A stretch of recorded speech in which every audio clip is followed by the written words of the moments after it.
Dear parents, children, and honorable guests, it is with great honor and happiness that I am standing in front of you at this wonderful occasion. The annual day is just not a moment of celebrating and breaking away from our work schedules, but I feel it is also a platform to review our achievements of the year gone by and at the same time outline a sketch of what is in store for the future. Before I proceed with how our school fared this year, let us take a moment to reflect upon how our country fared this year. Unfortunately, 2008 was a bad year for India. This year, terrorists struck in Jaipur, Bangalore, Ahmedabad, Delhi, Assam, and on 26th of November at Mumbai. Of course, what happened in these cities was very sad, and I feel sorry for the families of those who lost their lives. But what worries me more is the bitterness and hatred that is slowly creeping in our minds after the events. Terrorism is a political problem. A religion or a community has nothing to do with it. No religion promotes killing innocent people. Jihad is a misinterpreted and misused term.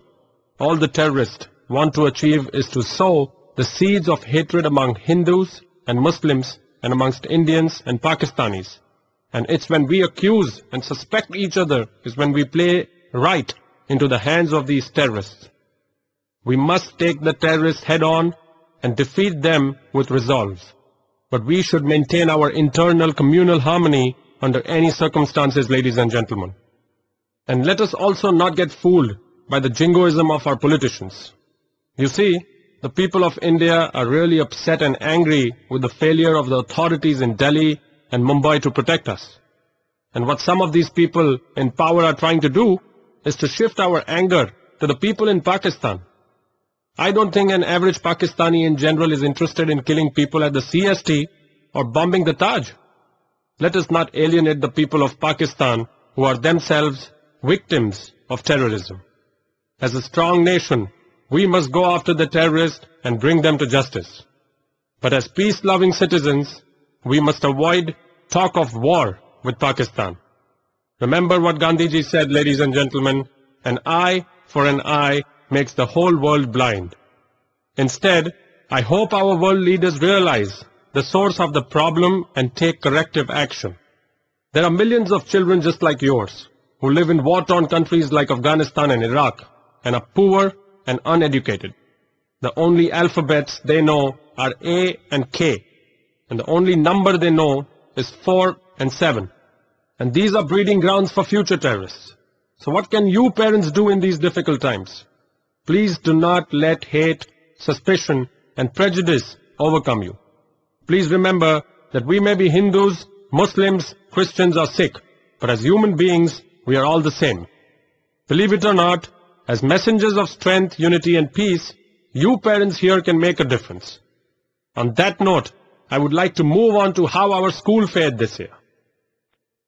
As our theme for the year 2008-2009, we chose Mahatma Gandhi's words, "Be the change you want to see in the world." It strongly projects that it is time for us to become powerful agents filled with a desire for a positive change in society, thus making the world a better place to live in, a place of harmony and peace. With this in mind, our ex-students organized a peace rally with senior students and teachers. It is a matter of great pride and joy for all of us that we secured 100% board results yet again. June, as usual, was a month of excitement and anxiety for all of us. We started our academic year with a week-long training program for the teachers. The training started with a multi-faith prayer, followed by a session on sensitivity in the classroom. A special workshop was conducted by the National Association for the Blind for our teachers in order to better equip them to deal with the visually challenged students under our care. Teachers of the pre-primary section visited the Moral Rearmament Center at Panchgini, where our school was also felicitated by the SNDT University in collaboration with Barrington Initiatives of Change, Switzerland. Teachers also attended workshops on phonetics, puppet making, developing naturalistic intelligence and creativity in classroom.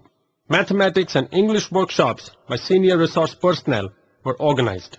Some of our teachers also attended a module, Know and Grow, with Derek O'Brien. The trained and experienced counselors of the Human Resource Department provided guidance and support to students, parents, and teachers throughout the year.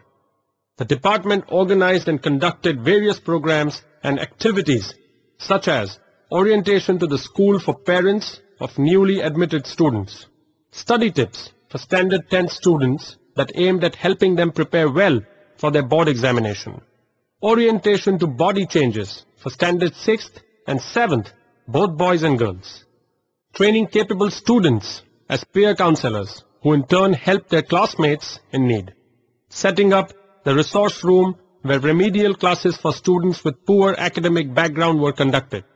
We are very happy that this year some parents volunteered to help academically weak students. Parents become anxious in the process of parenting and need guidance at times. Parents of the students of the primary section were given a talk on how to deal with your children's tantrums. Dr. Marta Dabrowska, an English professor from the University of Krakow, Poland, interacted with our senior students on being catalysts for change and a futuristic global vision. An aptitude test for Standard 10 was conducted online and the results were discussed with their parents. The students were also guided on their future plans and choice of various vocations. To make the concept more concrete, a career fair and an exhibition was organized where detailed talks on various careers, options were given and video messages from experts in those respective fields were shown. Ms. Pujara and Ms. Rashid conducted sessions on positive and out-of-the-box thinking. Career exhibition was also open to students from neighboring schools. Modules like anger management, goal setting, public speaking, interview skills, etiquette, and many more such life skills sessions were conducted to equip our students to lead better lives. The state-of-the-art infrastructure and facilities helped in further enhancing the teaching and learning experiences.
Following the project method, students visited various places of interests that helped them gain meaningful insights on their respective project topics.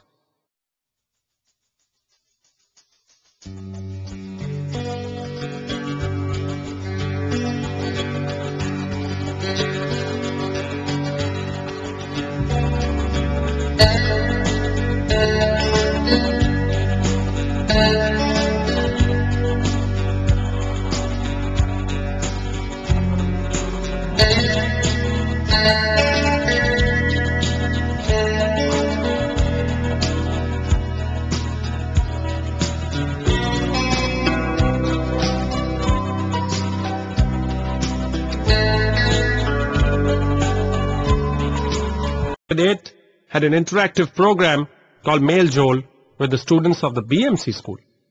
The winter trip to the picturesque Kerala was a truly magical experience. The pre-primary section celebrated all festivals traditionally, but with a difference. Every festival carried a social message that aimed at having a lasting impact on the students.